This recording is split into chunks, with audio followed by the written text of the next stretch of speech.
Tenho como meus colaboradores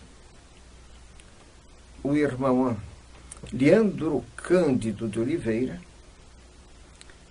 e o irmão Oswaldo Gatti dos Santos,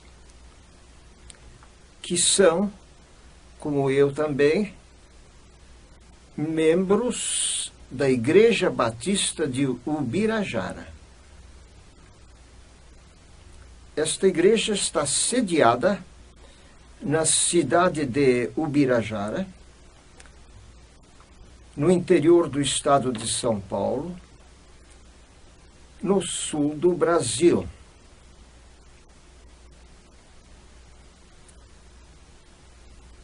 Está conosco como técnico de produção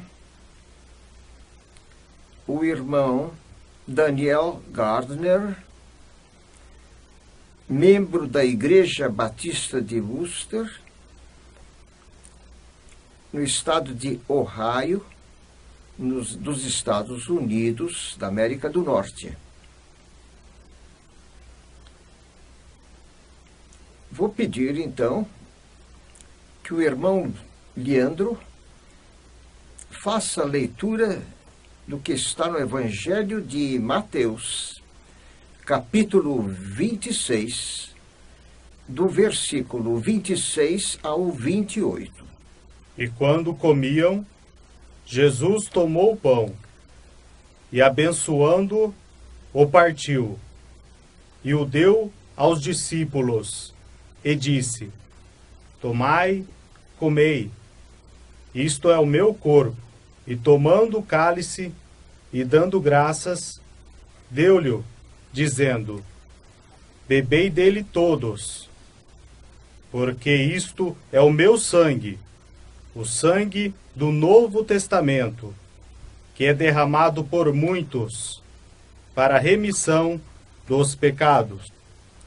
Assim disse Jesus: Isto é o meu sangue, o sangue do Novo Testamento, que é derramado por muitos para remissão de pecados. Estas palavras foram proferidas por Jesus na véspera da sua morte, logo depois de celebrar-se a Páscoa, naquele cenáculo onde se reunia Jesus com os seus 11 apóstolos. Judas não estava presente. Ele tinha saído para cumprir o seu trágico intento de entregar Jesus aos seus inimigos. Jesus, após celebrar a Páscoa, aproveitou-se dos elementos que estavam na mesa, pão e vinho, e tomando o pão, disse: Isto é o meu corpo que é dado por vós. E depois, tomando o cálice, disse: Bebei dele todos, isto é o meu sangue,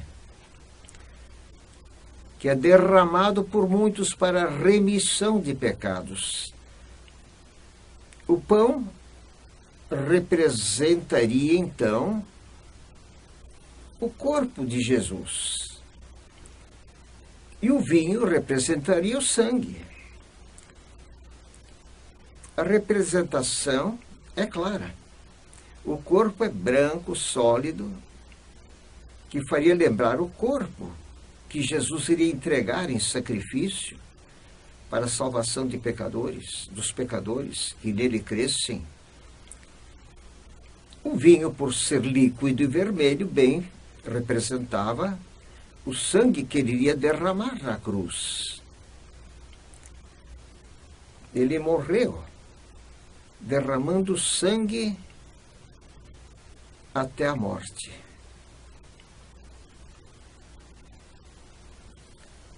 Jesus foi crucificado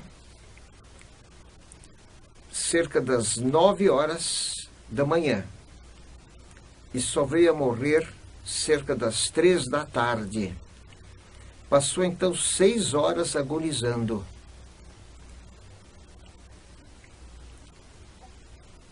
Por que fez Jesus isso? Ele disse que ia derramar o seu sangue com uma finalidade, para conseguir remissão dos pecados. Remissão é uma palavra sinônima de perdão. Ele quis conseguir perdão para os pecados dos homens.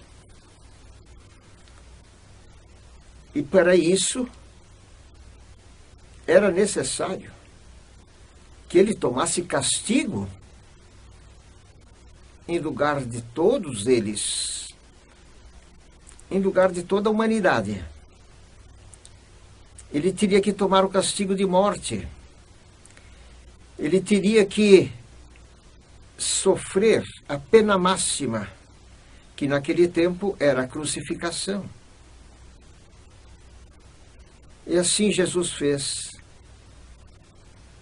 para que pudéssemos, nós os que nele crermos ou cremos, conseguir perdão de nossos pecados, perdão em referência à condenação eterna, e pudéssemos alcançar uma salvação eterna também. Jesus Cristo, então, veio a este mundo com esta finalidade. Mas vamos, de início, antes de mais nada, perguntar: quem é esse Jesus? Quem é Jesus? É um mero homem? É uma criatura? É apenas um profeta? Não. A Bíblia apresenta Jesus como sendo o Filho unigênito de Deus. Isto aparece no capítulo 3 do Evangelho de João, versículo 16, que diz: de tal maneira amou Deus ao mundo, que deu seu Filho unigênito, para que todo aquele que nele crê não pereça, mas tenha a vida eterna. Jesus é chamado o Filho unigênito de Deus aqui. Em outras passagens, ele se apresenta como Deus divino, de natureza divina, como acontece no Evangelho de João, capítulo 1, versículo 1, que vamos pedir que o irmão Osvaldo leia. No princípio era o Verbo, e o Verbo estava com Deus, e o Verbo era Deus. No princípio era o Verbo, e o Verbo estava com Deus, e o Verbo era Deus. A palavra verbo, em algumas traduções da Bíblia, aparece como palavra. No princípio era a palavra. E a palavra estava com Deus, e a palavra era Deus. A designação verbo dá-nos a entender que Jesus é a expressão do pensamento de Deus, Pai. Verbo é o termo mais expressivo de uma oração, de uma sentença. A palavra expressa pensamento. Jesus é chamado o Verbo de Deus. Ele é a expressão de Deus ao mundo. É uma revelação pessoal de Deus, Pai, aos homens em geral. Jesus é o Verbo, então, assim designado, a expressão do pensamento de Deus aos homens. No princípio era o Verbo, não um pouco depois do princípio, é desde o princípio, é a causa inicial de tudo quanto possa existir ou existe. Ele é a causa primeira. No princípio era o Verbo. E o Verbo estava com Deus. E o Verbo era Deus. Ele estava com Deus, o Pai, desde o princípio e não depois. Ele não é uma criatura que viesse depois do como acontece neste mundo, que o Filho vem depois do Pai. Mas com Deus não é assim. Ele, no princípio, estava com Deus e era Deus.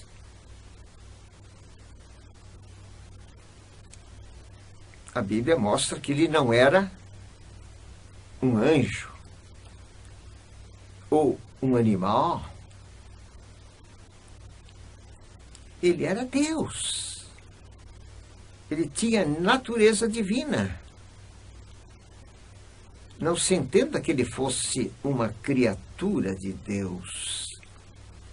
Há outros versículos que mostram que ele era tanto Deus quanto o Pai. Vamos citar o que a Bíblia diz nesse sentido em Isaías, capítulo 44, versículo 6. Assim diz o Senhor, Rei de Israel e seu Redentor, o Senhor dos Exércitos. Eu sou o primeiro e sou o último, e fora de mim não há Deus. Outra tradução diz, assim diz Jeová, Rei de Israel, Jeová dos Exércitos. Eu sou o primeiro e o derradeiro, e fora de mim não há Deus. O que disse Deus? Eu sou o primeiro. Como quem diz, não há outro antes de mim. Eu sou o derradeiro, eu sou o último, eu sou a finalidade de tudo o que existe. Tudo concorre para este fim.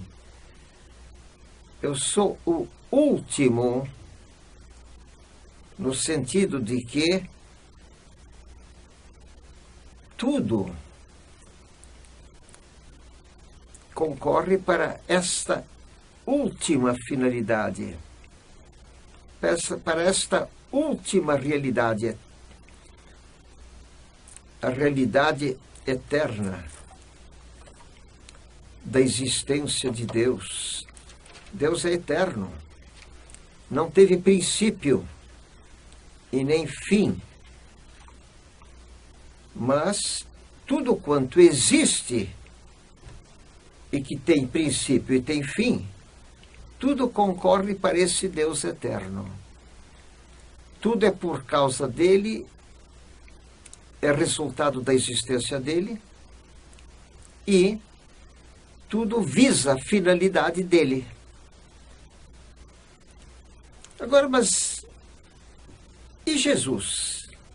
Jesus não disse também isto em Apocalipse? Apocalipse, capítulo 1,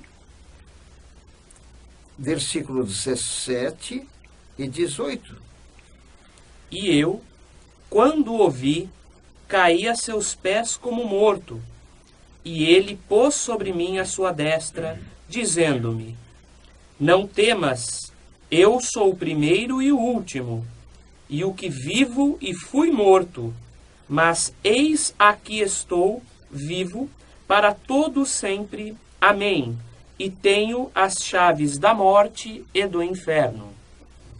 Quem foi que João, o apóstolo, viu naquela visão que é descrita no livro de Apocalipse?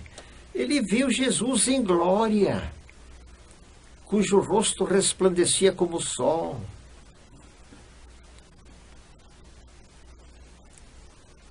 ele caiu a seus pés, como morto. Desmaiou, talvez, de susto, ante aquela visão majestosa de Jesus Cristo. E Jesus lhe diz: não temas, eu sou o primeiro e o último. Notaste, meu caro ouvinte, que Jesus disse exatamente aquilo que também foi dito por Jeová, pelo Pai, lá no Velho Testamento, no livro de Isaías.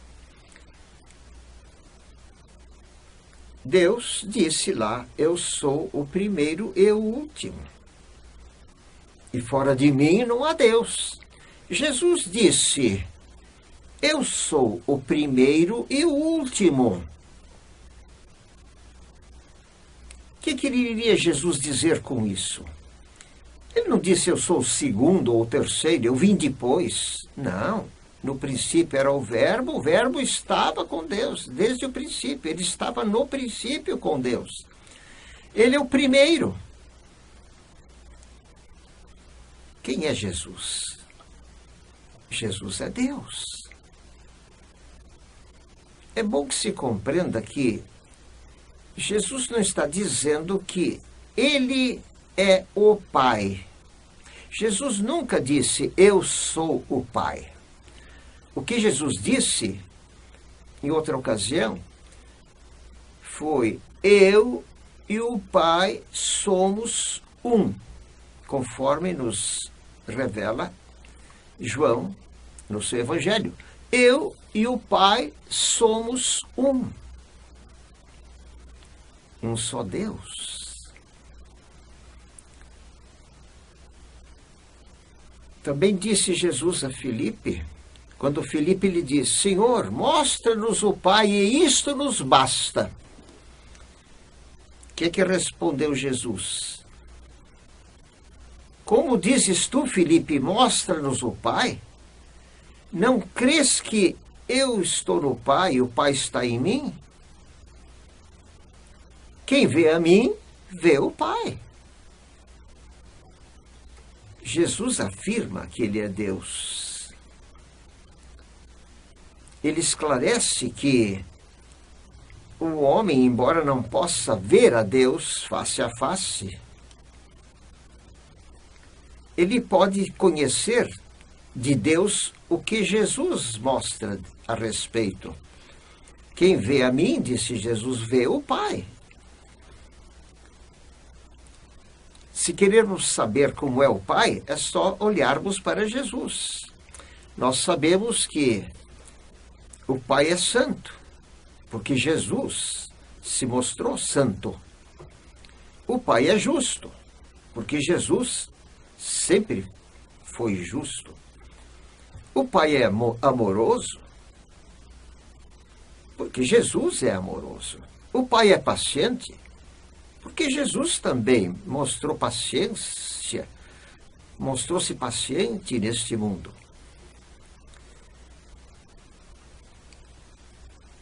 Jesus foi verdadeiro, nunca mentiu, e é verdadeiro.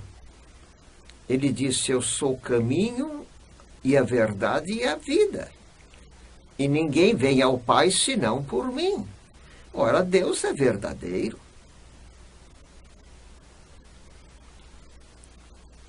Se quisermos conhecer de Deus o que podemos conhecer, é só olharmos para Jesus.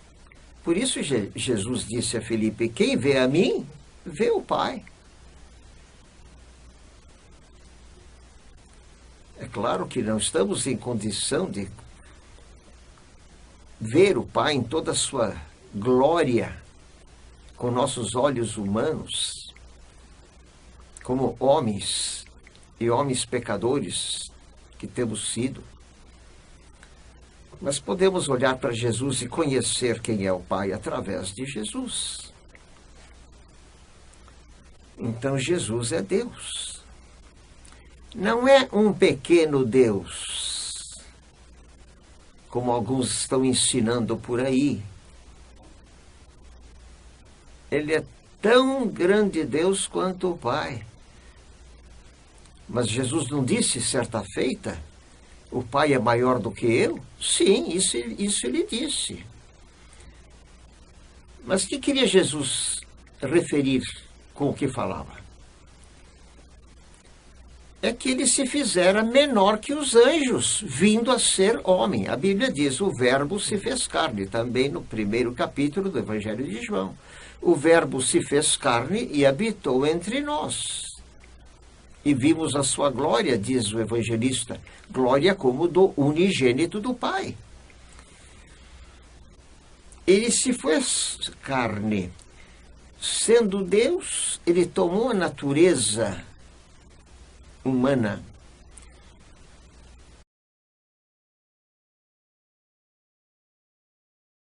Ele era homem em todo sentido,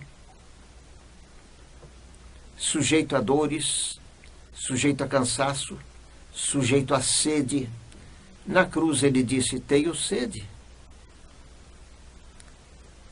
Ele era homem, tomou a natureza humana, ele se limitou. O que diz a epístola de Filipenses? Tende vós o mesmo sentimento que houve em Jesus Cristo, o qual, subsistindo na forma de Deus, não considerou que o ser igual a Deus fosse coisa de que não devesse abrir mão, mas esvaziou-se, tomando a forma de servo. Ele não deixou de ser Deus, apenas se limitou nas suas funções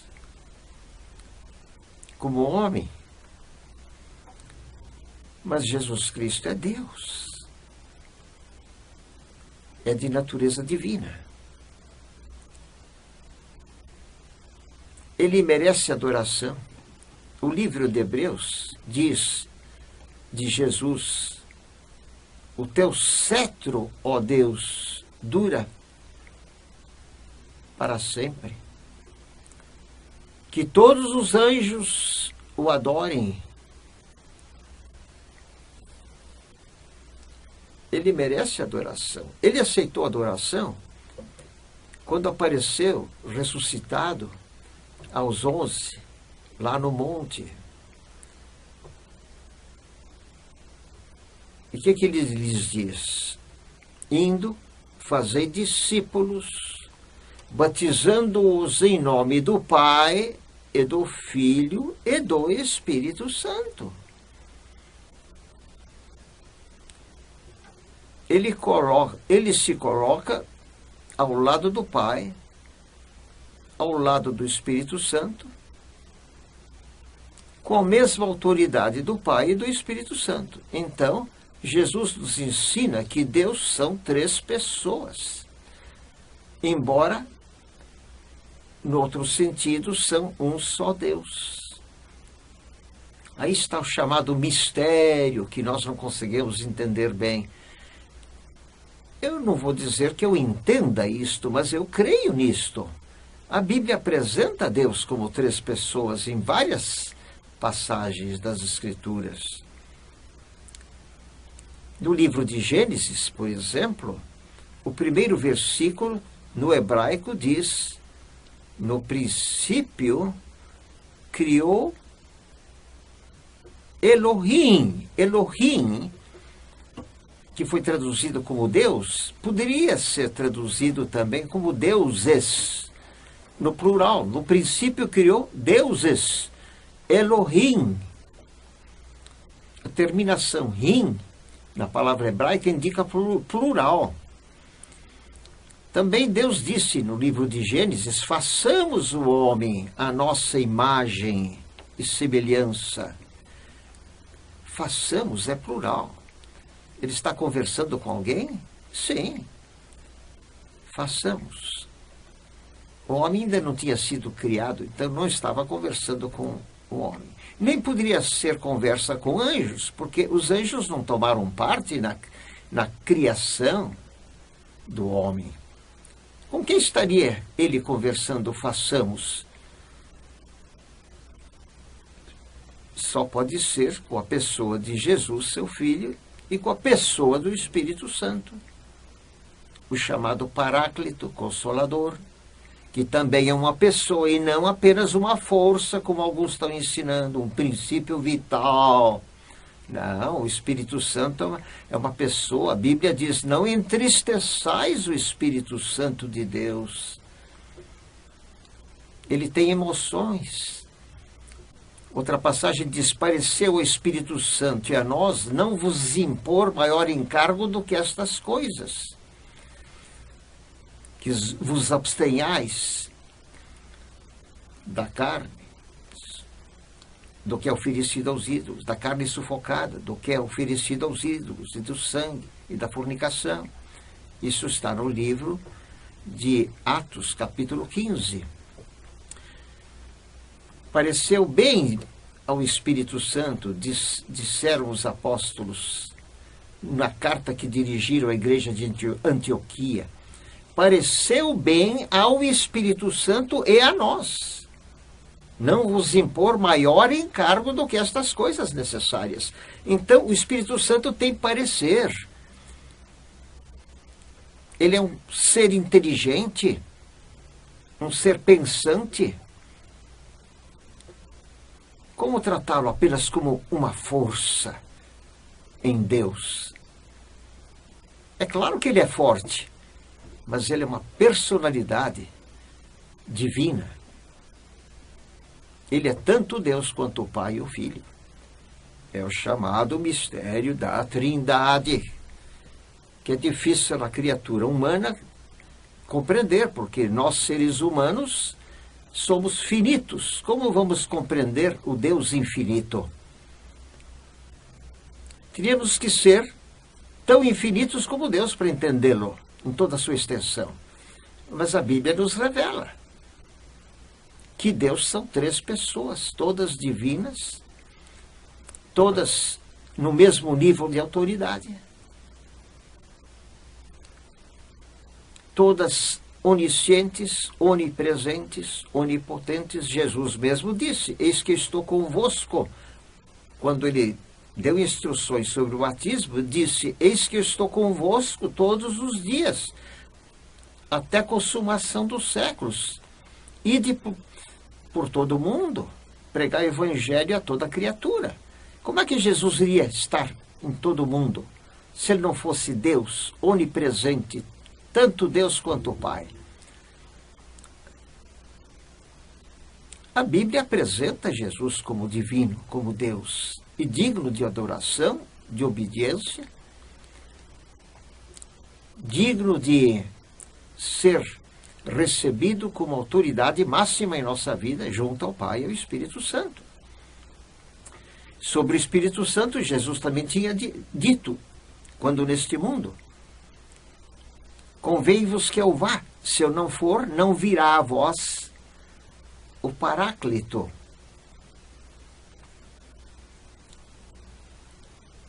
O Consolador.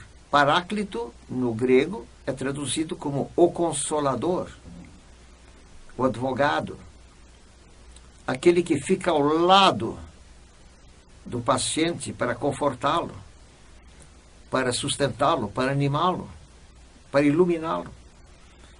Então, o Espírito Santo é tratado como uma personalidade divina.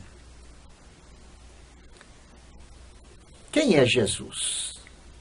Jesus é Deus, tanto Deus quanto o Pai e o Espírito Santo.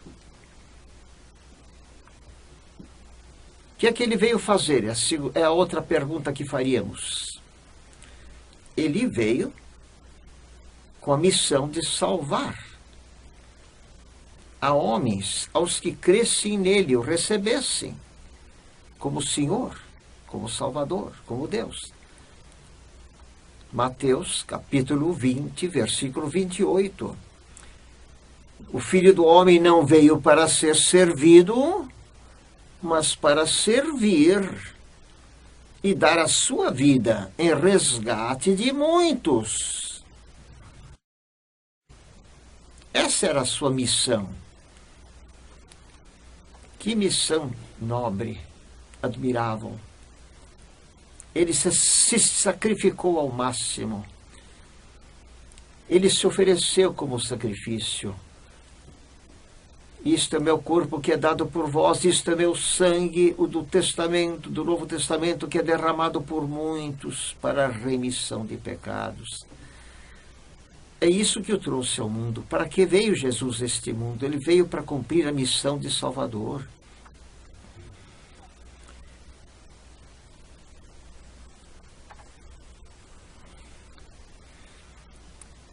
Agora perguntamos por que foi necessária a morte de Jesus Cristo para salvar pecadores? Por que Deus não salvou os homens de outra maneira? Era só perdoar a todos e todos seriam salvos, todos iriam para o paraíso. Porque foi necessária a morte de Jesus Cristo. A morte de um ser inocente que nunca pecou. A morte de Deus, do Deus Filho. Por quê? Nós compreenderíamos melhor isto observando o que se fazia em Israel nos tempos do Velho Concerto, do Velho Testamento.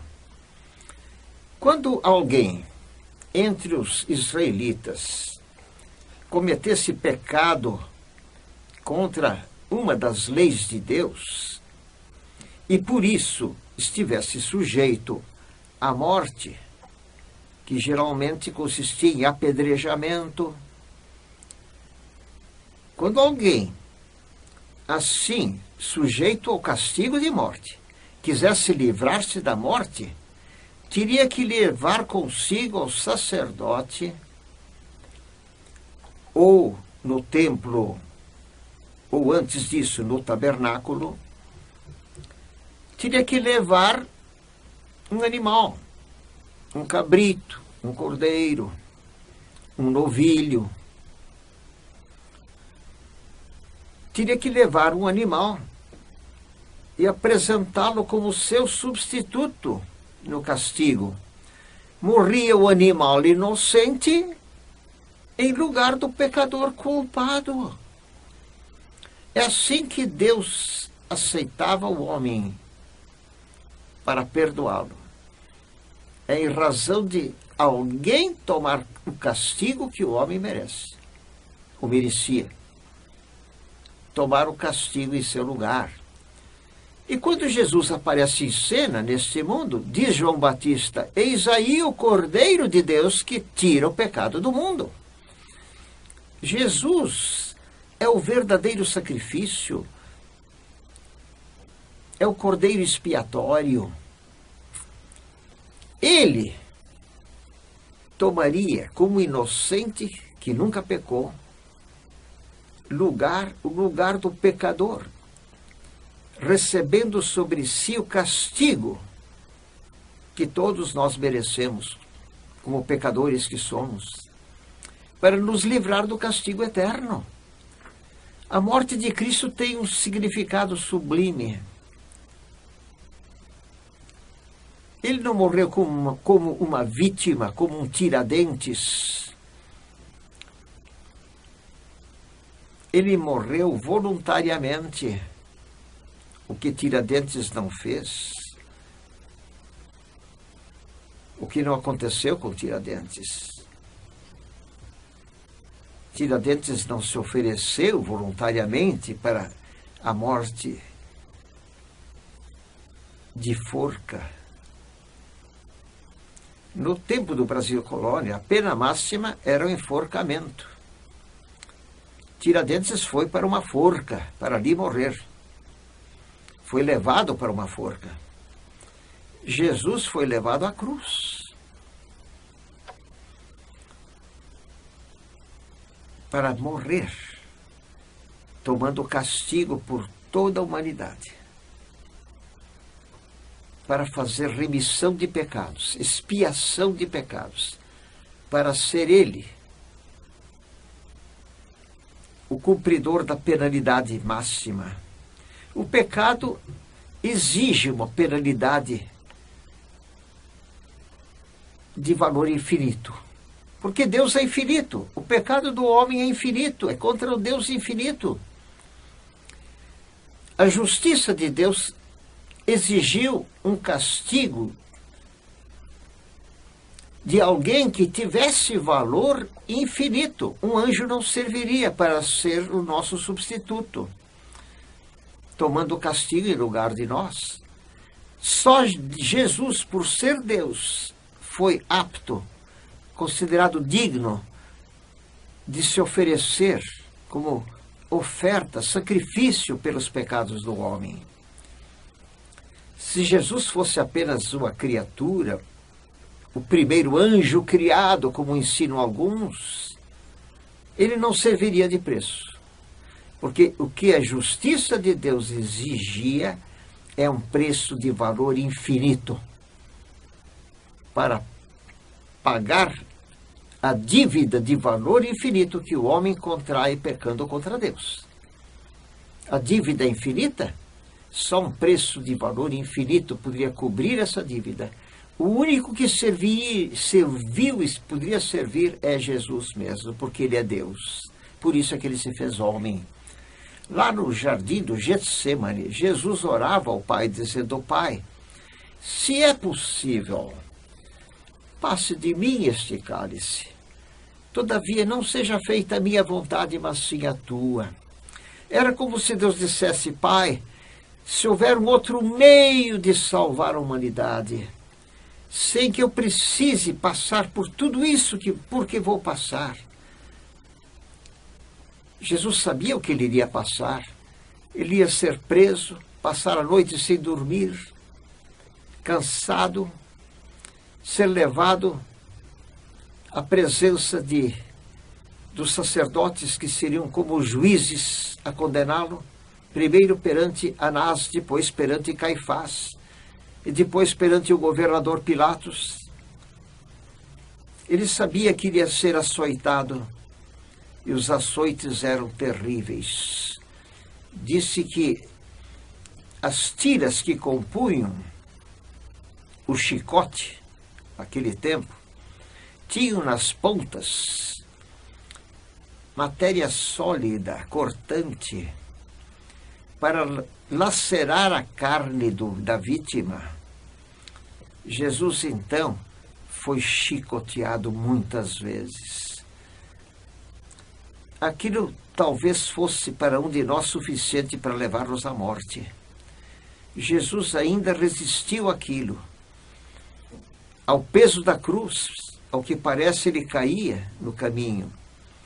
E alguém foi chamado pelos soldados que conduziu Jesus a levar a cruz por um certo trecho até o Monte Calvário, até a colina,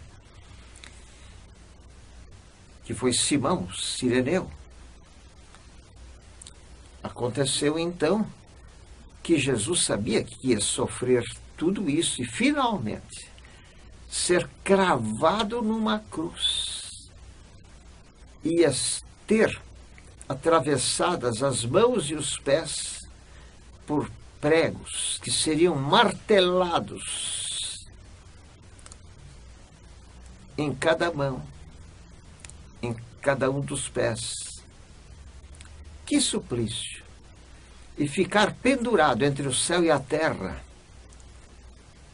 sem poder mexer. Alguém descrevendo o sofrimento de Cristo observou que ele não podia nem respirar bem. A cada momento a dor aumentava, porque mexia com as partes feridas do seu corpo. Não dá para avaliar, prezado ouvinte, o sofrimento de Jesus Cristo. Tudo isso ele sabia que ia suportar. E ele perguntava ao Pai, como homem. Ele se limitou como homem, até conhecimento. Depois que ele ressuscitou, voltou à sua glória, ao pleno conhecimento, à onisciência total. Mas ele chegou a perguntar: Pai, se é possível, chegou a dizer: Pai, se é possível, passe de mim este cálice. Era como se perguntasse: não há outro meio possível de salvar o homem? Tenho que ser eu, o cordeiro expiatório. Jesus ficou sabendo, certamente, porque Deus não lhe mostrou outro meio, o Pai não lhe mostrou haver outra solução. Ele compreendeu que ele era o único meio. Por isso Jesus podia dizer, antes da sua morte: eu sou o caminho e a verdade e a vida. Ninguém vem ao Pai senão por mim. Deus não aceita homem algum que não vá ter com ele sem Jesus. Assim como o sacerdote não aceitava alguém para se livrar da morte sem o animal substituto, assim o Pai não aceita nenhum pecador na sua presença que não leve Cristo como seu substituto, como o sacrifício exigido pela justiça de Deus para salvar, para perdoar o pecador. Se nós conseguimos perdão,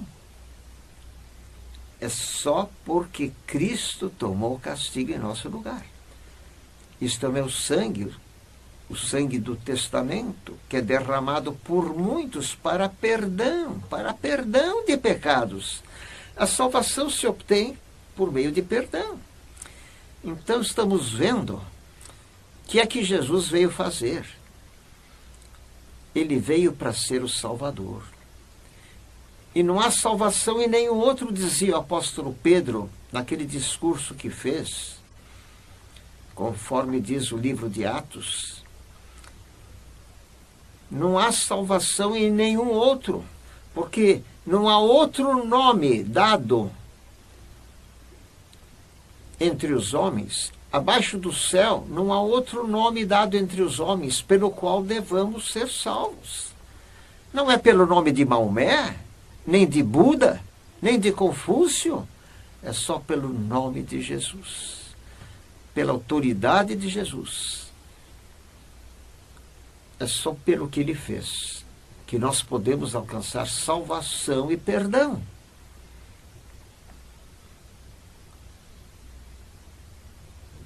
É importante compreender, então, como conseguir a salvação. Nós vimos quem é o Salvador, quem é Jesus. Vimos que ele é Deus, ele é o único Salvador, o único meio de salvação. Vimos o que é que Jesus veio fazer. Ele veio morrer, tomar castigo de morte como substituto do pecador, para fazer justiça. Não haveria justiça na salvação se fosse o homem salvo como alguns gostariam que fosse. Houve quem perguntasse por que Deus exigiu a morte de Jesus para nos salvar. Por que não salvou a todos, levando todos para o paraíso? Era só questão de perdoar a todos. E todos seriam salvos. Porque foi necessária a morte de Jesus Cristo. Agora a razão fica mais clara. É que o pecado merece castigo. Castigo de valor infinito e eterno. O pecado merece punição. Pecado é coisa séria, seríssima. Pecado é ofensa ao Criador do universo. Pecado só pode ter uma solução. É um castigo também de valor infinito. E Cristo era o único que podia satisfazer a justiça de Deus. Eu gosto de uma ilustração que já tenho feito em minha igreja e no ponto de pregação que temos em Marília, a Rua Tomás Alcalde. E se alguém quiser visitar-nos, está convidado. Rua Tomás Alcalde, 528D, Palmital, prolongamento, Marília. Lá temos estudos bíblicos que vão desde domingo a sexta-feira. Só sábado não há estudo porque damos oportunidade a que os que podem estejam no sábado na igreja de Ubirajara, para ali celebrarem a ceia do Senhor. Então Jesus precisou morrer para fazer justiça, para que Deus seja justo e justificador de todo aquele que crê. É o que diz Paulo na Epístola aos Romanos, capítulo 3. Ninguém é justificado, diz a Epístola de Paulo. Todos pecaram, carecem da glória de Deus, sendo justificados pela sua graça, pela redenção que há em Cristo Jesus.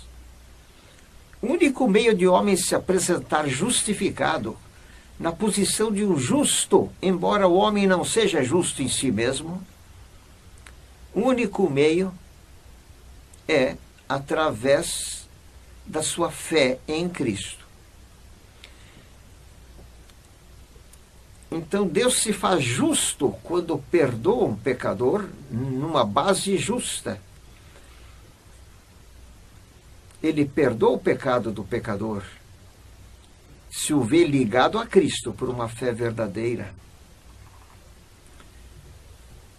A justiça de Cristo passa a ser a justiça do cristão regenerado, crente no Salvador, no sacrifício redentor. Então, para que Deus seja justo e justificador daquele que crê em Jesus, foi necessária a morte de Cristo. Ninguém é justificado pela fé. Ninguém é justificado, digamos, pelas suas obras, ou pela lei, o guarda da lei, os mandamentos. Por quê? Porque o homem não consegue ser perfeito em obras, nem em obediência, mas Deus aceita que a justiça de Cristo seja imputada ao homem que creia em Jesus. Então o homem tem uma justiça imputada que vem de Cristo sobre a sua pessoa humana. Pecadora que é, Cristo nunca pecou, mas ele levou sobre si os nossos pecados sobre o madeiro, como diz o apóstolo Pedro numa das suas epístolas, levando ele mesmo em seu corpo os nossos pecados sobre o madeiro. Os nossos pecados foram imputados a Jesus Cristo, que nunca pecou, como acontecia no Velho Testamento. Os pecados do transgressor da lei eram imputados ao animal inocente. Deus aceitou o sacrifício como um símbolo do que Cristo, seu Filho, iria fazer, que como inocente, sem pecado, se ofereceria para tomar o castigo de todos os pecados, dos pecadores em geral. Estamos vendo que foi necessária a morte de Cristo. Por que foi necessário Jesus morrer? Está aí a resposta. Para fazer justiça. Eu gosto, então, de citar como ilustração o que se diz que no Brasil colônia aconteceria se um juiz tivesse como réu no tribunal o seu próprio filho.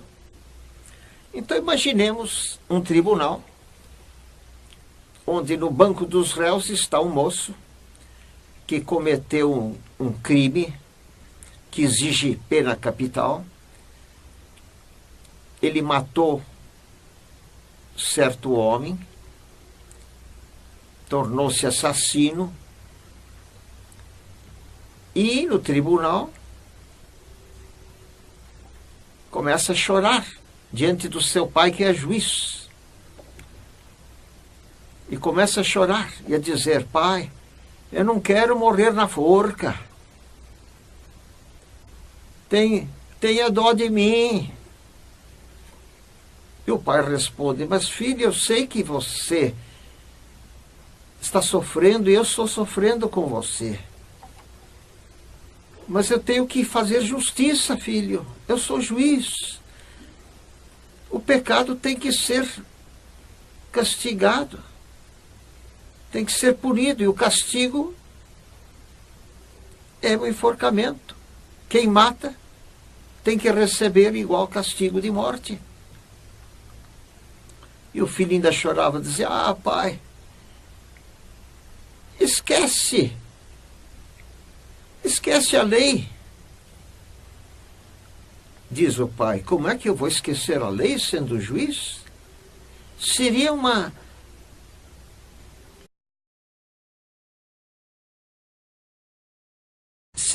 injustiça muito grande que eu faria como juiz. E todos no tribunal,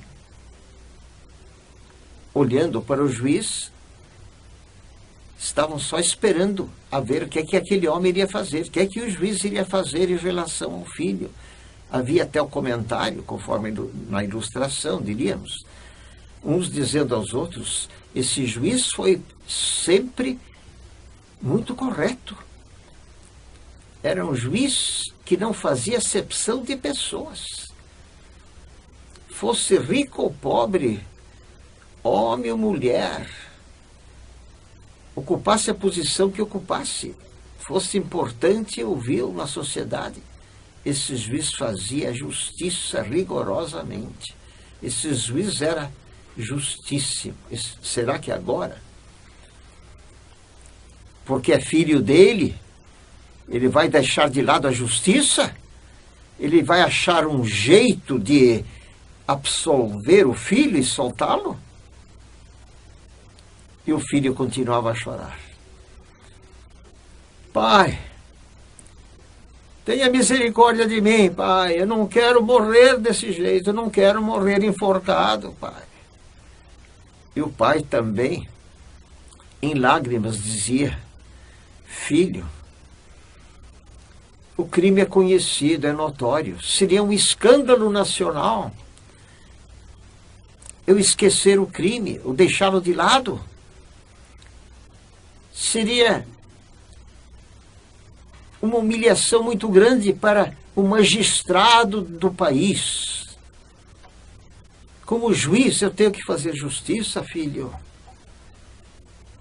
Dói-me dizê-lo, mas eu tenho que condená-lo para fazer justiça. E o filho chorava. E finalmente o pai dizia: filho, pare de chorar. O papai vai dar uma solução ao seu problema. A justiça vai ter que ser cumprida, sim. O castigo vai ter que ser aplicado, sim. Mas papai vai morrer em seu lugar.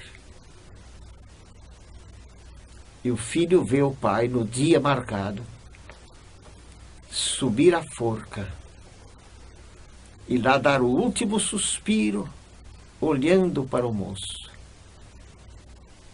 O filho sai derramando lágrimas, mais uma vez, e a dizer, a repetir: a justiça tem que ser feita. A justiça foi feita. A pena tem que ser cumprida. A lei foi cumprida. mas papai morreu em meu lugar. Eu nunca mais quero fazer crime algum. E eu pergunto ao final da ilustração, não foi exatamente isto que fez Jesus como juiz supremo de toda a terra? O juiz morre em meu lugar, para me livrar de ir para o inferno. Eu costumo dizer mesmo como crente, desde os meus 17 anos de idade, mais ou menos, que eu ainda hoje mereço a geena, o lago de fogo. Eu mereço o inferno, como é dito, de um modo vulgar. Eu mereço o inferno, só que para lá não vou. Glória seja dada ao meu Salvador Jesus Cristo. Ele sofreu o equivalente do inferno em meu lugar. E é por isso que eu posso dizer que eu mereço o inferno, mas para lá não vou. Para onde vou eu, então? Eu vou para o paraíso. Eu vou para onde foi aquele ladrão, a quem Cristo salvou, que era crucificado com ele. Vamos relembrar a história daquele assaltante? Havia no Calvário 3 cruzes. Na cruz do meio estava preso Jesus Cristo. Em cada cruz, de lado a lado, estava um assaltante, um ladrão. Um dos ladrões disse a Jesus: não és tu o Messias? Salva-te a ti mesmo e a nós também. O outro repreendia o primeiro, dizendo: nem ainda temes a Deus, estando debaixo da mesma condenação? Nós recebemos o que os nossos feitos merecem, mas este nenhum mal fez. Falando de Cristo, que não fez mal nenhum para estar sofrendo daquele jeito. E continuou ele a dizer: Jesus, lembra-te de mim quando vieres no teu reino. E Jesus imediatamente lhe responde: em verdade te digo que hoje estarás comigo no paraíso. Alguém perguntará: mas como um ladrão salvar-se e ir para o paraíso? Não há uma injustiça muito grande nisso? Não, injustiça não há. Porque Cristo já sofreu o castigo que o ladrão e todo mundo merece. Ele sofreu o castigo equivalente, oferecendo a si mesmo como substituto tanto do ladrão como de todos os homens. E por que não se salvam todos, então? Vem a pergunta. Por que não se salvam todos automaticamente, já que Cristo pagou por todos? Eu faço uma outra ilustração para mostrar que Deus, apesar de Cristo ter pago a dívida por todos os homens, Deus não vai salvar todos os homens, não. Ele só vai salvar os que vão a Ele através de Cristo, ligados a Cristo, num casamento espiritual com Jesus, assim diríamos. Mas eu vou dizer, numa ilustração, que Deus não vai forçar ninguém a ir ter com Ele. Deus quer o homem livre. Ele cria o homem não com liberdade total e absoluta, mas com certa liberdade para escolher o seu destino. Então Deus não vai forçar ninguém a entrar no paraíso se a pessoa não quer. Ou não quer ir com o Salvador Jesus Cristo, que é o único meio de chegar a Deus. Eu sou o caminho, a verdade e a vida, disse Jesus. Ninguém vem ao Pai, senão por mim. Então imaginemos o que aconteceu em 1960. Pregava no estádio do Maracanã, no Rio de Janeiro, o famoso Billy Graham. Eu estava presente ali. Segundo se calcula, ali estavam cerca de 250 mil pessoas, vindas de várias partes, ali chegadas de vários estados, para conhecer aquele pregador de nome mundial. Billy Graham, eu conheci pessoalmente, tive esse privilégio.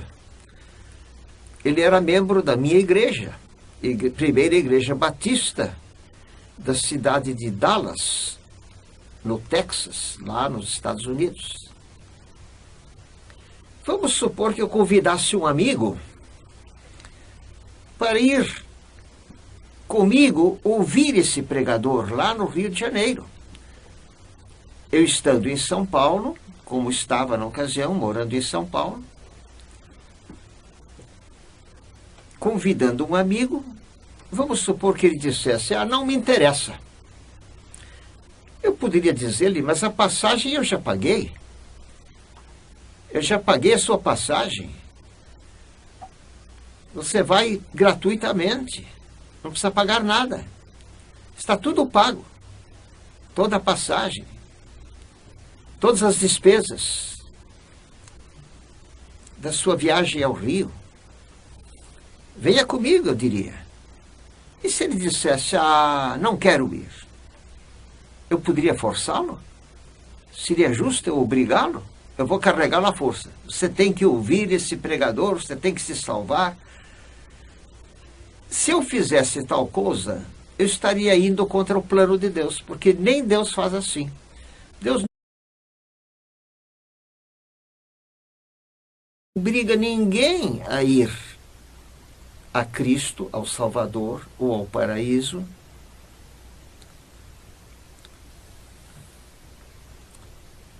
Deus não obriga o homem a nada, ele quer o homem livre a servi-lo. Por isso que no regime da graça, o cristão não está mais nem debaixo do regime do antigo concerto, do regime de lei. Esse é um outro assunto interessante que poderíamos considerar. Deus quer o homem voluntário a servi-lo, que o sirva por amor. O que vale em Cristo não é nem a circuncisão, nem a incircuncisão, mas a fé que opera por amor. Na Epístola aos Gálatas também foi dito, vós fostes chamados à liberdade. Paulo falando aos cristãos em geral, vós fostes chamados à liberdade. Não da liberdade para dar ocasião à carne, antes servi-vos uns aos outros pelo amor. Nós somos chamados da liberdade de escravos, como seria o regime do Velho Concerto, no Velho Testamento, para ser cristãos que sirvam a Deus não como escravos, mas como filhos. Por isso a Epístola aos Gálatas também diz, já não és mais escravo, não és mais servo, não és mais escravo, mas filho. Deus quer filhos que o sirvam por amor. E é muito melhor ser cristão que se sirva a Deus compreendendo que Deus merece o nosso amor. Ele é digno da nossa obediência. Nós não temos obediência perfeita, só podemos ter obediência relativa. Então, por isso, dizemos que apesar de Cristo haver morrido por todos os pecadores, só uma parte é que se salva. Só os que crerem em Jesus.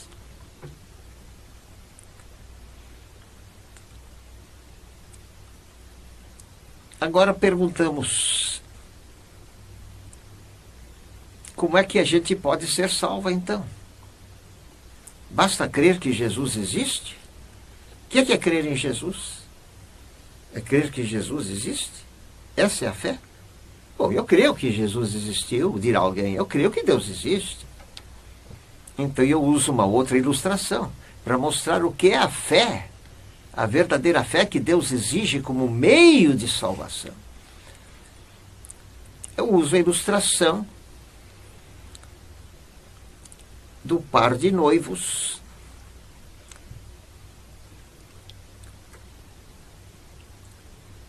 dizendo o noivo à noiva, depois de 1 ano de namoro: finalmente, moça, o que você vai fazer? Vai se casar comigo ou não? Ela responde: não. Eu chego à conclusão de que não vou fazer esse casamento. Vamos parar por aqui o nosso noivado. As colegas presentes poderiam perguntar à moça: mas por que rejeitou este jovem? Ela poderia responder: eu não creio nele. Dirão então as colegas: como não crê nele? Não crê que ele existe? Não, que ele existe eu creio. Pois não é um fantasma, ele está aí na minha frente. Mas não crê que ele é rico e pode sustentar o seu matrimônio a vida toda? Não, que ele é rico eu creio. Não crê que ele é de boa família? Sim, eu sei que é de família muito distinta, diz a moça. Só que eu não creio que vale a pena eu me entregar a esse homem para me casar com ele, para aceitá-lo como meu marido, o governador da minha vida, para ter que seguir esse homem para onde ele for a vida toda. Eu não creio que vale a pena fazer isso. Eu não vou me casar com ele. Interessante. O moço, ouvindo isso, pode repetir. Pode dizer: você não crê em mim. Você não crê em mim. Você não confia em mim. Você não acredita que vai ser feliz ao meu lado. Interessante. Ela crê que ele existe, que ele é rico, que ele é de boa família, que é bem formado. Ela crê muita coisa a respeito do noivo. Só que ela não crê na pessoa do noivo. E é isso que acontece na vida de muita gente, na vida religiosa. A gente que diz, como a moça diria: eu creio que ele existe. Muita gente diz: eu creio que Deus existe. Muita gente crê que Deus é poderoso, que ele é riquíssimo, que ele é dono do universo. Muita gente chega a acreditar que Jesus morreu numa certa cruz. Mas o moço diria: moça, você não tem fé verdadeira. A sua fé é uma fé morta. Você crê que eu existo? Isso não é fé. Você não acredita com uma fé verdadeira que vale a pena casar-se comigo? É o que se pode dizer também daquele que diz que é cristão porque crê que Deus existe. Jesus existe. Ele morreu numa cruz. Esse tipo de fé é fé morta. Não é a fé viva de que trata Tiago. Tiago, na sua epístola, capítulo 2, assim se expressa: assim como o corpo sem o espírito está morto, a fé sem obras é morta. Então, se Tiago fala em fé morta, é porque existe uma fé viva. Então, quando a Bíblia fala em fé como meio de salvação, ela sempre se refere a uma fé efetiva, uma fé que produz frutos, uma fé que produz o casamento do pecador com a pessoa de Jesus Cristo, no sentido espiritual, é claro. Nesse sentido, Cristo seria como o marido. A noiva seria o pecador que toma a posição de esposa. Então, como num casamento a mulher deve estar submissa, de regra, ao marido, em tudo que for justo e bom, o pecador deve estar sujeito a Cristo como o Senhor da sua vida. Por isso é que muita gente não chega à salvação, porque não acredita em Jesus, não crê em Jesus, não crê que vale a pena ser um discípulo de Jesus, obediente a Ele. A salvação não é de obediência, não vem do homem. Isso também é dito na Epístola de Paulo. Vamos pedir que o irmão Oswaldo leia Efésios, a Epístola aos Efésios, capítulo 2, versículo 8 a 10. Porque pela graça sois salvos, por meio da fé, e isto não vem de vós, é dom de Deus. Não vem das obras, para que ninguém se glorie, porque somos feitura sua, criados em Cristo Jesus para as boas obras, as quais Deus preparou para que andássemos nelas. O que é que diz aqui a Bíblia? Pela graça sois salvos. A salvação é inteiramente gratuita. O pecador não precisa pagar nada para conseguir a salvação. Ela é inteiramente gratuita.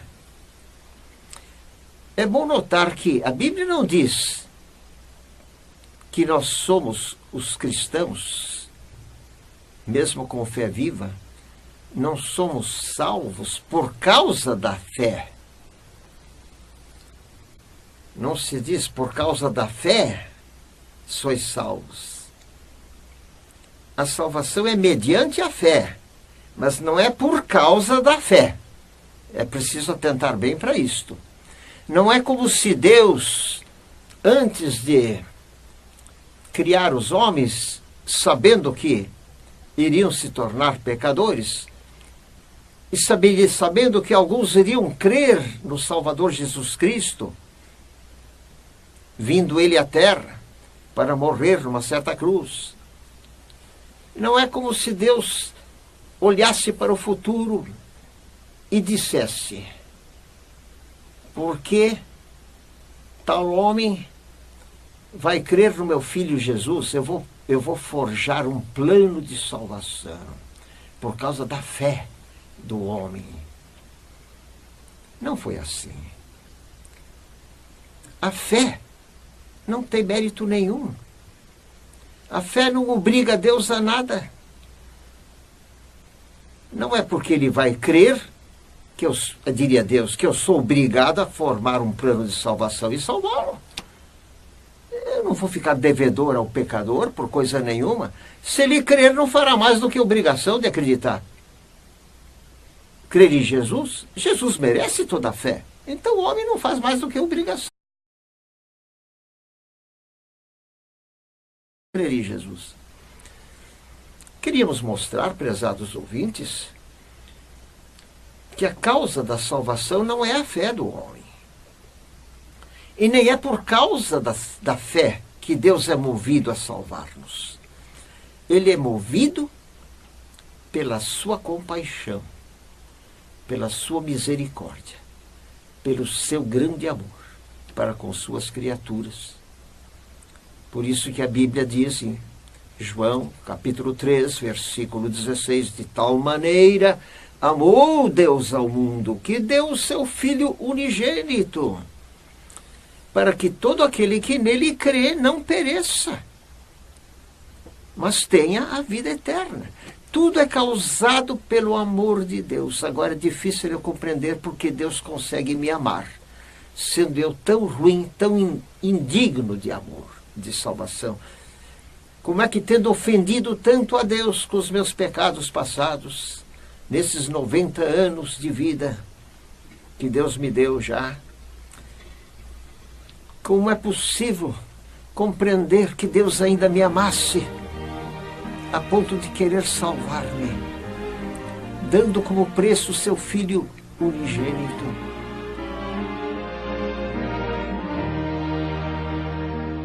A graça de Deus te chama do céu. Oh, crê nesse amor sem igual. Tínhamos notado que Cristo disse: em verdade vos digo que aquele que ouve a minha palavra e crê naquele que me enviou, tem a vida eterna e não entrará em condenação, mas passou da morte para a vida. São 3 afirmações categóricas e de muito valor. Cristo não disse: aquele que crê, ouve a minha palavra, crê naquele que me enviou, terá a vida eterna, depois de perseverar até o fim, ou depois do juízo final, ou depois da morte. Ele disse: aquele que ouve, crê naquele que me enviou, ouve a minha palavra, crê naquele que me enviou, tem. O verbo ter está usado no tempo presente e não no tempo futuro. Não disse terá futuramente. Disse tem, já tem no presente. Se ele já está crendo em mim, já é ouvinte da minha palavra, ouvinte no sentido de pessoa que não ouve apenas com os ouvidos, mas ouve com a alma, no sentido de estar absorvendo o ensino do Mestre para praticá-lo. Aquele que é ouvinte da minha palavra já tem a vida, já tem uma nova vida, já está numa nova vida. Se ele chegou a esse ponto, ele já chegou e está nessa nova vida que é eterna. O que quer dizer eterna? Que dura 10 anos até o próximo pecado? Para perder a salvação a seguir? Não, meus caros ouvintes. A vida eterna é vida para sempre. Por isso dizemos que o cristão verdadeiro, regenerado, uma vez salvo, está salvo para sempre e nunca vai perder a salvação.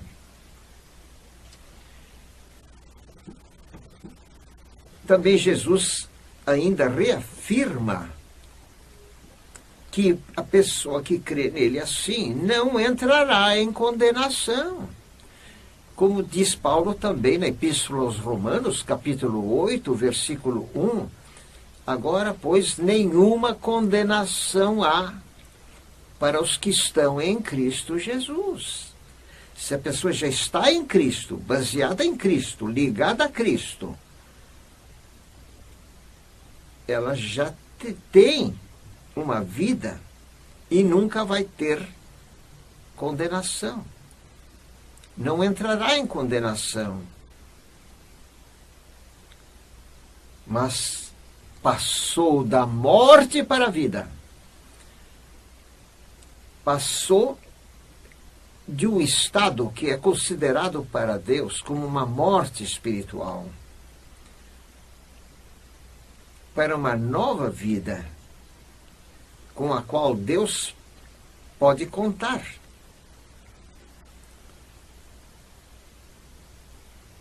Que segurança pode ter o cristão quando chega a uma fé viva, uma fé verdadeira? Já vimos que fé viva é aquela que promove a união com Cristo, uma união espiritual, de sujeição ao seu governo. Cristo chega a falar a respeito de muitos religiosos que dizem ou acham que já merecem a salvação, já acham que estão fazendo o suficiente para satisfazer a vontade de Deus. O que é que Cristo diz? Que disse ele? Por que me chamais Senhor, Senhor, e não fazeis o que eu vos mando? Nem todo o que me diz Senhor, Senhor entrará no reino dos céus, mas o que faz a vontade de meu Pai que está nos céus.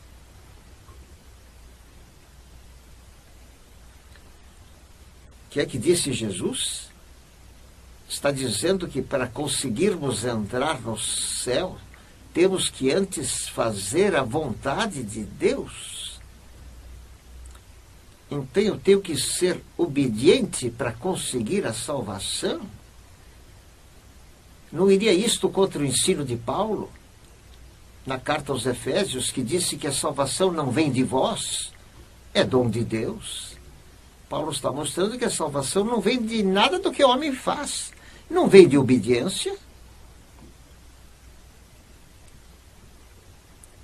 Ela é um dom gratuito.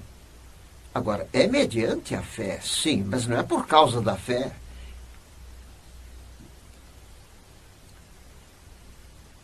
Como entender então isso? Não entrará em condenação, passou da morte para a vida. Se já passou da morte para a vida, é porque já está na vida verdadeira. Disse Jesus, eu sou o caminho, a verdade e a vida. Paulo dizia, para mim o viver é Cristo e o morrer ganho. A vida do verdadeiro cristão é uma nova vida e que é eterna.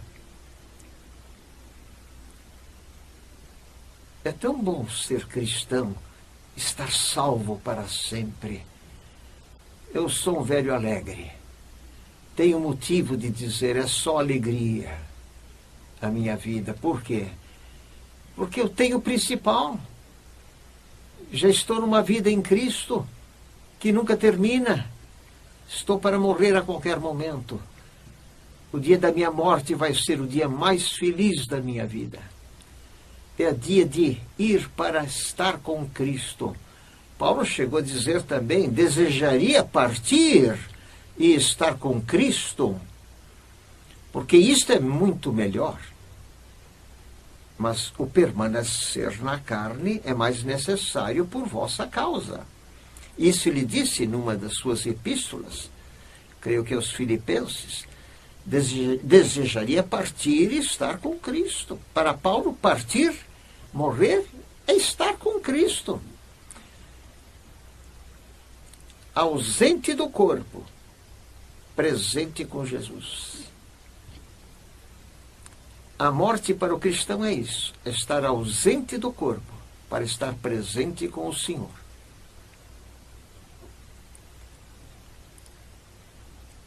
Mas o homem não tem que ir primeiro para um purgatório, para ali se purificar. A palavra purgatório vem da ideia de purificação. Hoje, perdoando-me a expressão, quando o homem usa na medicina um purgante para o intestino, o que é que ele está usando? O remédio que vai purificar o intestino, vai eliminar todas as impurezas dele. Purgar é purificar. A palavra purgatório tem um sentido, é claro que no campo espiritual, embora, tem o sentido de purificação de pecados. A pessoa vai se limpar da sujeira do pecado. Vai querer o homem que vai para o purgatório, homem ou mulher, apresentar-se a Deus no fim de muitos anos ou séculos de sofrimento, ninguém sabe dizer quanto tempo dura um purgatório. A pessoa que assim crê tem a ideia, errônea, é claro, de que vai apresentar-se tão puro perante Deus, depois de ter sofrido tanto, vai, quem sabe, desejar dizer a Deus, Senhor, eu sofri tanto já, tantos anos, já não paguei por todos os meus pecados? Já não é suficiente o que eu sofri? Eu já não descontei todos os meus pecados no meu sofrimento? Não vais receber-me no paraíso, afinal de contas? O que poderia Deus dizer? O seu sofrimento não desconta pecado nenhum e não purifica nada. Foi o sofrimento do meu filho Jesus que descontou os teus pecados. Foi o sofrimento daquele cordeiro imaculado e sem defeito. Foi o sofrimento de Deus. Cristo é Deus. Foi o sofrimento dele que descontou os pecados dos homens. Não é sofrimento de um pecador que vai descontar pecado de pecador.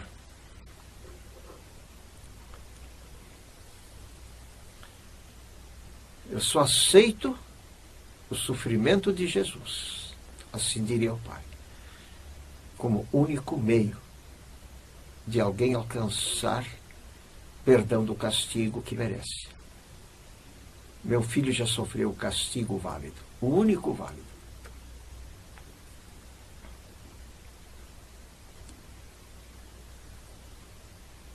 Passou da morte para a vida.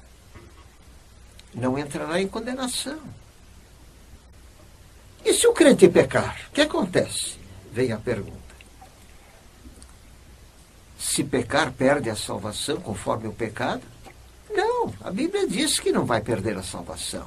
Mas quem diz a Bíblia? Nada acontece? Que a salvação não se perde? Está bem declarado, ou bem, está bem afirmado na primeira epístola de João, capítulo 2, versículo 1 e 2. Meus filhinhos, estas coisas vos escrevo, para que não pequeis. E se alguém pecar, temos um advogado para com o Pai, Jesus Cristo, o justo. E ele é a propiciação pelos nossos pecados, e não somente pelos nossos, mas também pelos de todo o mundo. Meus filhinhos, estas coisas vos escrevo para que não pequeis. Mas se alguém pecar, temos para com o Pai um advogado. João está falando aos cristãos verdadeiros. Temos para com o Pai um advogado, Jesus Cristo, o justo. Ele é justo em nosso lugar. E ele é a propiciação. Se pecarmos, ele é a propiciação pelos nossos pecados. Se eu pecar amanhã, ou depois, ou daqui um mês, ou daqui um ano, ainda tenho um advogado que me defende e que já fez propiciação pelos meus pecados passados, presentes e futuros. Se pecar quando? É no futuro. Se pecar, se alguém pecar, ou se o crente peca, tem um advogado para com o Pai, e ele é a propiciação. Ele já pagou a dívida. Ele já deixou paga a minha dívida para com Deus antes de eu nascer. Há mais de 2000 anos já está paga.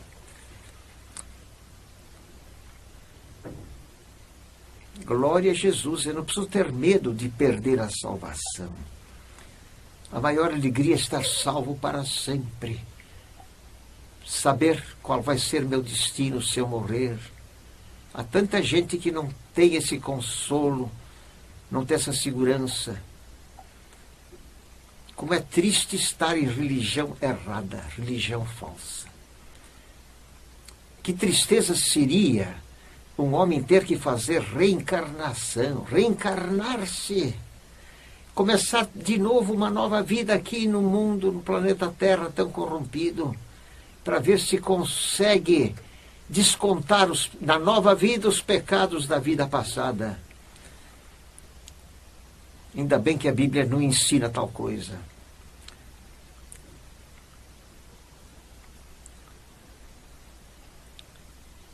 Que tristeza é pensar que ninguém pode ter certeza de salvação. Tenho que esperar o juízo final. Tenho que perseverar até o fim, para depois chegar a alguma certeza ou esperança. Mas a Bíblia não diz, aquele que perseverar até o fim, esse será salvo? Sim, isso está em Mateus, capítulo 24. Aquele que perseverar até o fim, esse será salvo. Jesus está falando de um tempo de grande tribulação, quando o anticristo vai querer perseguir não só a judeus, mas também aos cristãos. E se aqueles dias não fossem abreviados, disse Jesus, conforme esse capítulo 24 de Mateus, se aqueles dias não fossem abreviados, nenhuma carne se salvaria. Deus abreviará aqueles dias a 3 anos e meio para o anticristo não liquidar com toda a raça dos judeus ou com todos os cristãos. Nenhuma carne se salvaria de quê? Da morte física. Então serão abreviados a 3 anos e meio os dias da grande tribulação, conforme o Apocalipse.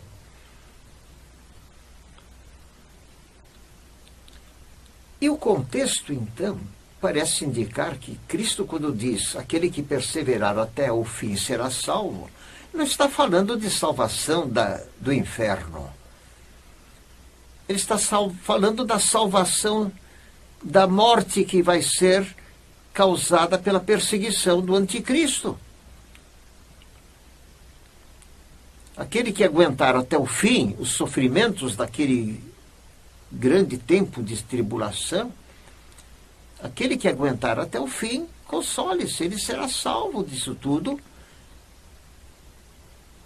Vai passar a grande tribulação, ele vai ser salvo, vai passar o sofrimento. Vai durar apenas 3 anos e meio.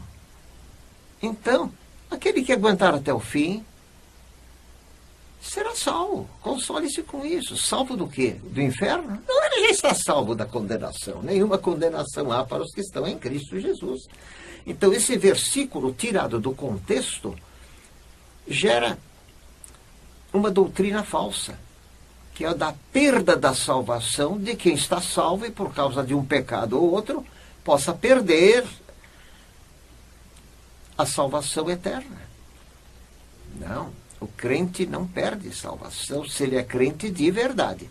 Alguém dirá, mas eu conheci um membro de tal igreja, um pregador que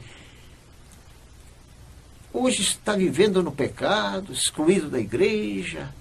Esse homem não perdeu a salvação? Não. Ele nunca foi salvo, é o que temos que concluir. Porque quem está vivendo no pecado nunca foi salvo. O verdadeiro crente não consegue viver no pecado, se ele é genuinamente convertido e regenerado. Assim, eu não diria, eu me salvei. Eu tenho que dizer, eu fui salvo. Paulo não disse, pela graça vos salvastes. Ele disse, pela graça sois salvos. Voz passiva, não voz ativa.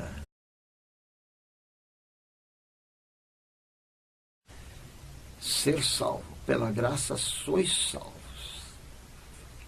Mediante a fé. Por meio da fé.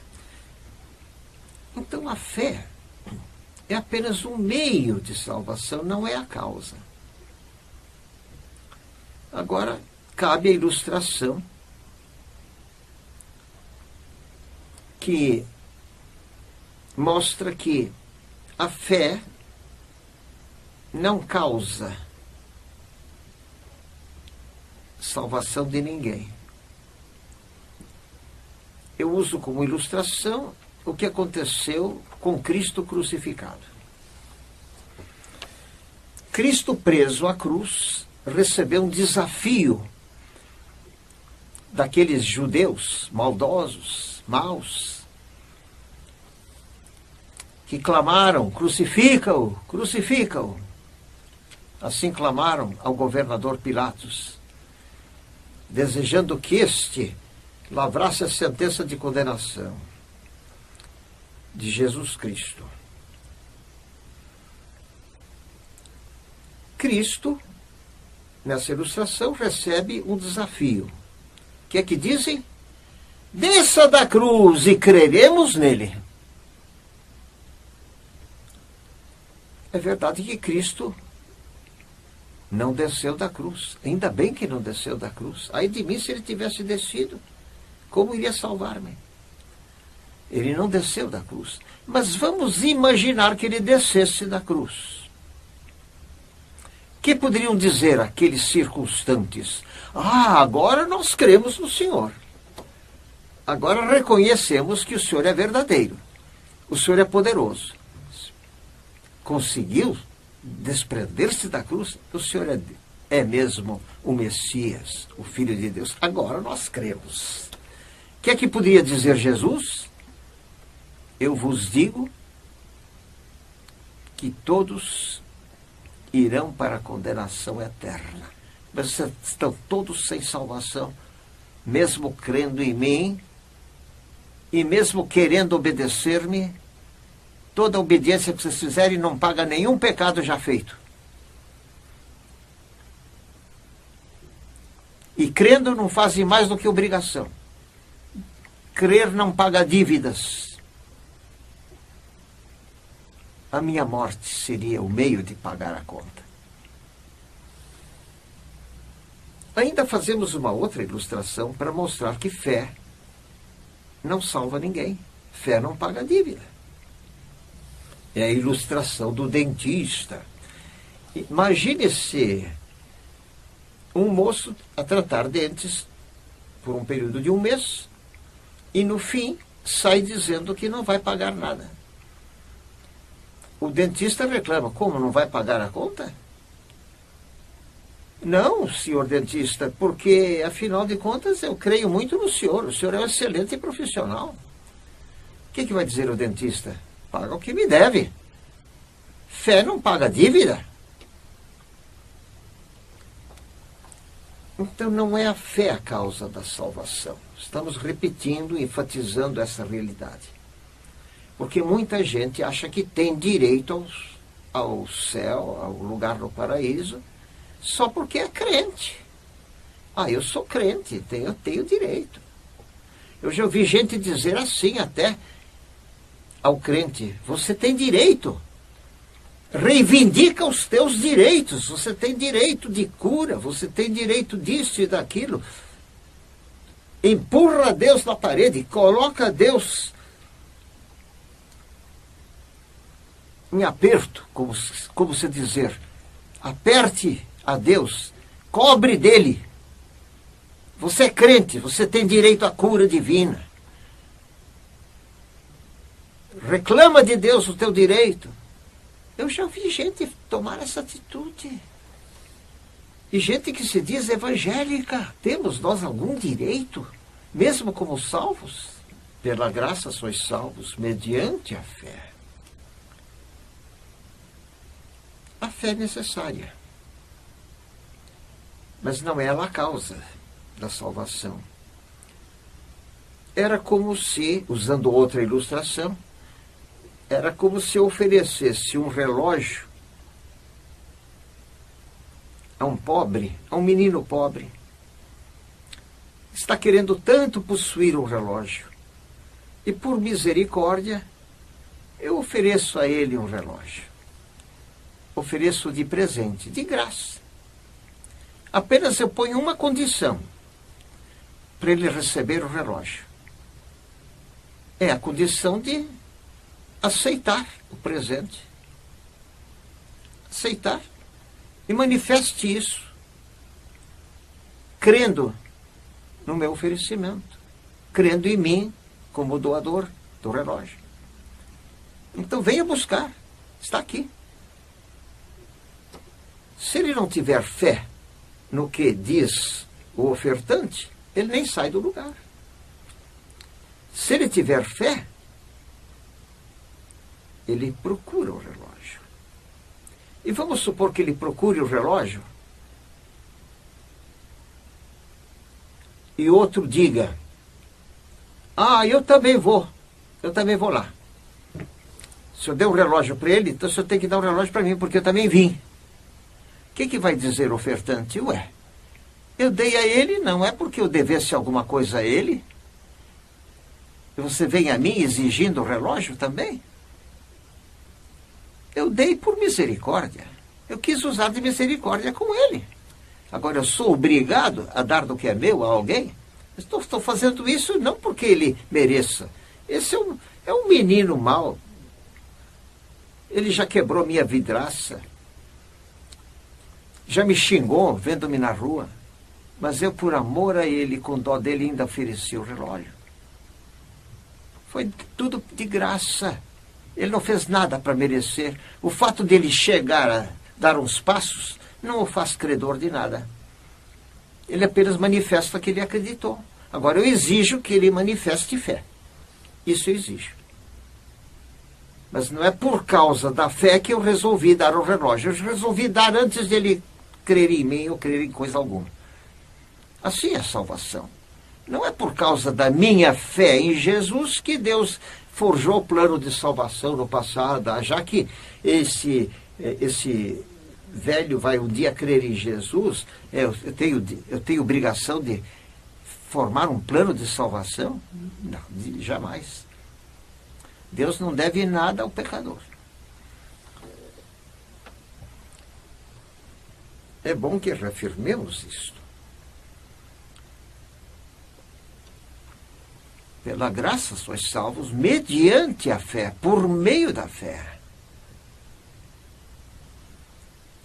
A fé não é a causa da cura ou da salvação. A fé é o meio de chegar ao Salvador, ou ao médico dos médicos, que é Cristo. Se eu não tiver fé em Cristo, eu não o procuro, não me chego a Ele. Nem o aceito a entrar na minha vida e fazer a operação espiritual da salvação. Então Deus exige o meio da fé. O Salvador é sempre Deus, é Jesus. Ele é o Salvador.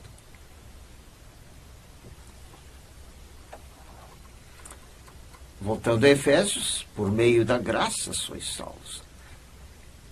Pela graça sois salvos por meio da fé.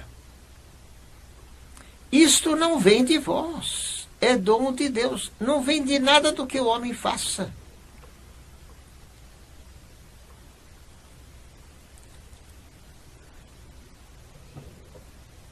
Mas Cristo não disse que só entra quem faz? Sim, voltando agora a Cristo, o que ele disse. O fazer não me dá direito a entrar no reino. O fazer a vontade do Pai. Primeiro, o homem não consegue fazer a vontade de Deus, a vontade do Pai que está nos céus, como a justiça de Deus exigiria se fosse a salvação por obras de obediência. Deus não iria salvar o homem da dívida pagando metade do preço. Se é para pagar, então que pague inteiro. Se é para salvar-se por obediência, então que seja obediência completa e perfeita. E quem é entre os homens que teria obediência completa e perfeita? Ninguém. Quando disse Jesus, quem entra são os que praticam, ele está falando no sentido relativo, não no sentido absoluto. Não no sentido de perfeição. Num sentido relativo, o crente é obediente, sim. Comparado com o ímpio, ele é recebido no sentido relativo de uma pessoa obediente ao Pai. Ele é praticante da vontade de Deus.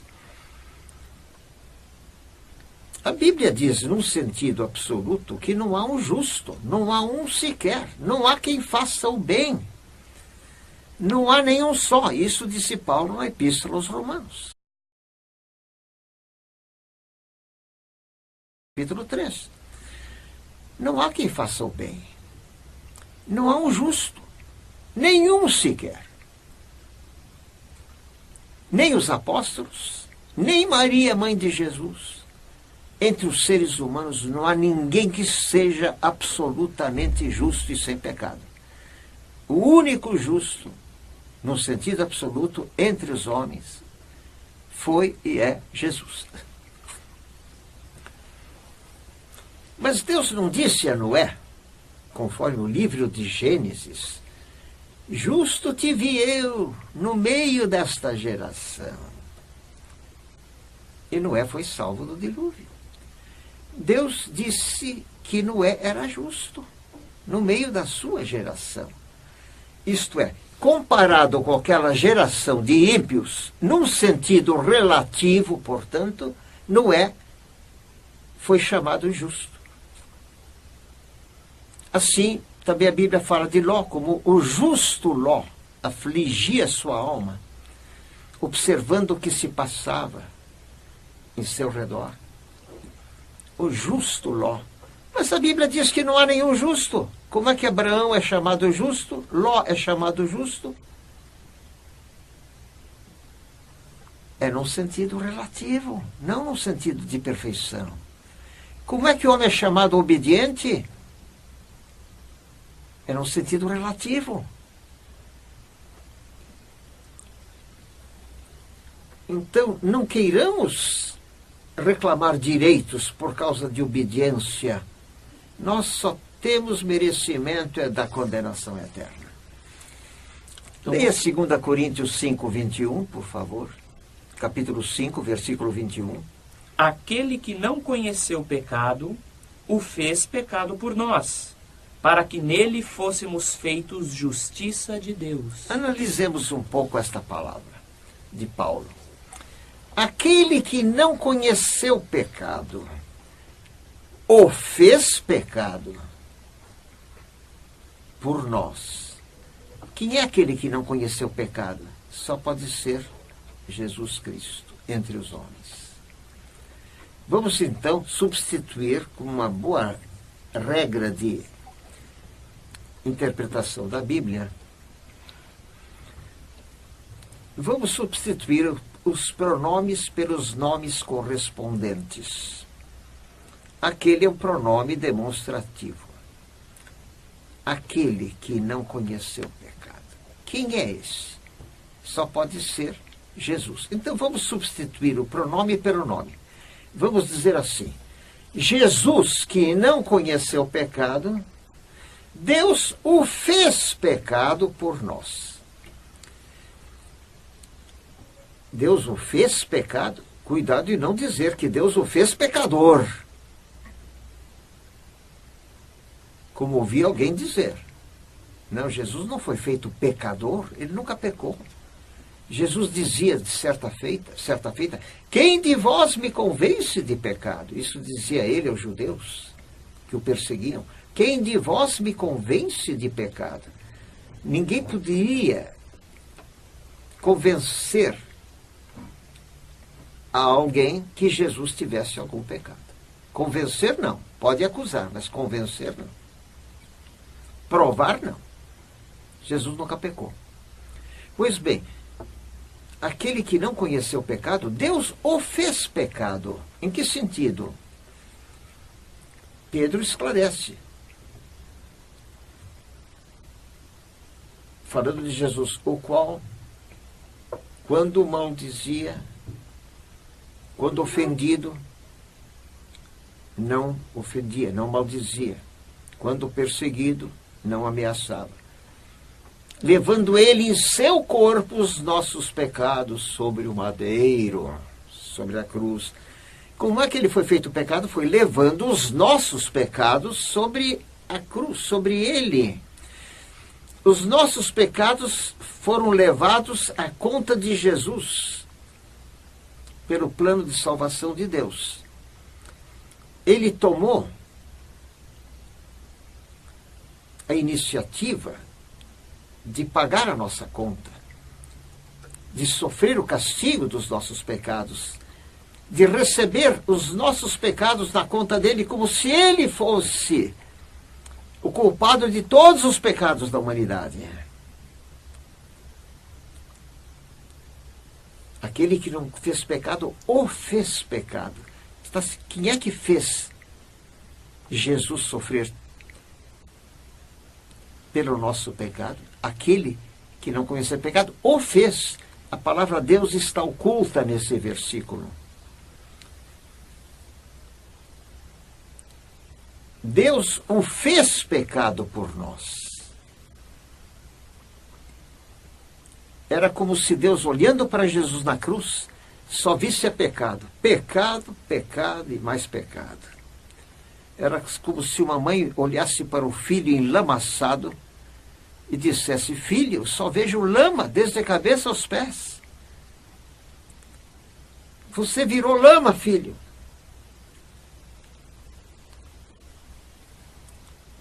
Vá tomar um banho. Assim diria a mãe na ilustração ao filho. Jesus tomou a posição do pecador. Para quê?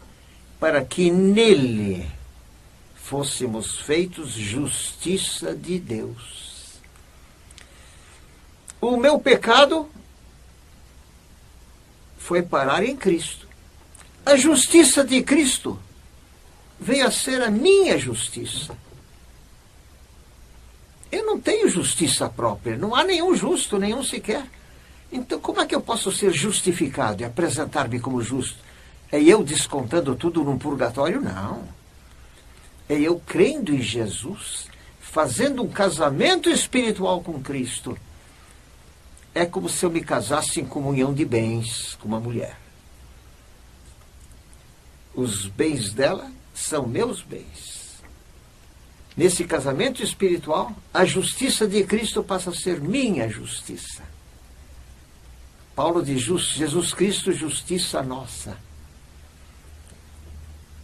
Eu não tenho justiça própria. Eu sou justificado por causa da justiça de Cristo. Isso é difícil de compreender, mas eu posso crer. Cristo disse isso. No Evangelho de João, capítulo 5, versículo 24, Jesus disse aos seus ouvintes, aos seus discípulos: na verdade vos digo que aquele que ouve a minha palavra e crê naquele que me enviou, tem a vida eterna e não entrará em condenação, mas passou da morte para a vida. 3 verdades que Jesus enuncia, mostrando o que é a salvação. A salvação é vida eterna. A salvação não se perde. Há igrejas que estão ensinando que um crente pode perder a salvação. Isto vai contra o que ensina a Bíblia, o que disse Jesus. Em verdade vos digo, ele enfatiza essa realidade, dizendo 2 vezes que isto é verdadeiro. Em verdade vos digo, que aquele que é ouvinte da minha palavra e crente naquele que me enviou, tem a vida eterna e não entrará em condenação, mas passou da morte para a vida. Crês tu nesse Jesus, meu caro ouvinte? Desejaria que sim. Que Deus abençoe. Porque os pecados de seu coração vedavam-lhe a entrada nos céus. Oh, crê, sim, crê. Oh, crê, sim, crê. A graça de Deus te chama do céu.